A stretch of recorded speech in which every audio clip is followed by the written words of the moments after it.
சாகித்ய அகாடமியின் சிறார் இலக்கிய விருதாளர் ஆயிஷா நடராஜன் எழுதிய 150வது நூல் வெளியீட்டு விழா கடலூரில் தனியார் திருமண மண்டபத்தில் நடைபெற்றது.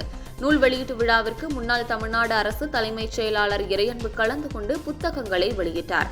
எழுத்தாளர் ஆயிஷா நடராஜனின் 150வது நூலான ஆங்கில தமிழ் அகராதி, சிறார் நூலான கழுதை வண்டி, தமிழ் மற்றும் ஆங்கில பிரதிகளையும், பண்ணையுத்தம், நூலகலாஜி என 5 நூல்களை இறையன்பு வெளியிட்டு பேசினார். அப்போது அவர் இன்றைய காலகட்டத்தில் வாசிப்பு நிகழ்வு என்பது கேள்விக்குறியாக உள்ளது. மின்னணு சாதனங்களில் படிப்பதால் கவனம் சிதறுகிறது என்றும், தமிழகத்தில் 50 ஆண்டுகளுக்கு முன்பு கல்லூரி மாணவர்கள் அரசியல் சித்தாந்தம் பற்றி படித்தார்கள், பேசினார்கள்.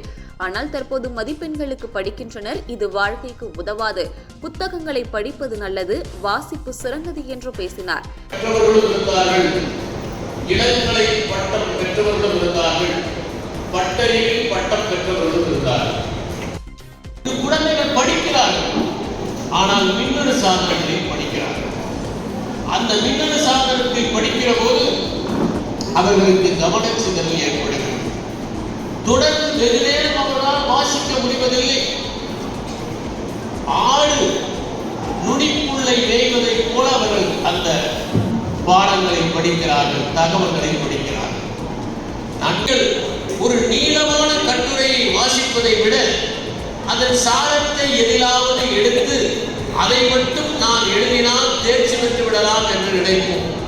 நாம் முழுமையாக வாசிக்க முடியாமல் போவதற்கு அது ஒரு காரணம்.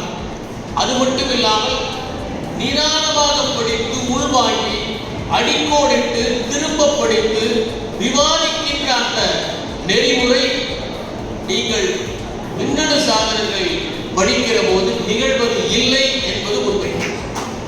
இவற்றையெல்லாம் கருத்தில் கொண்டு அவர்கள் சொல்கிறார்கள்.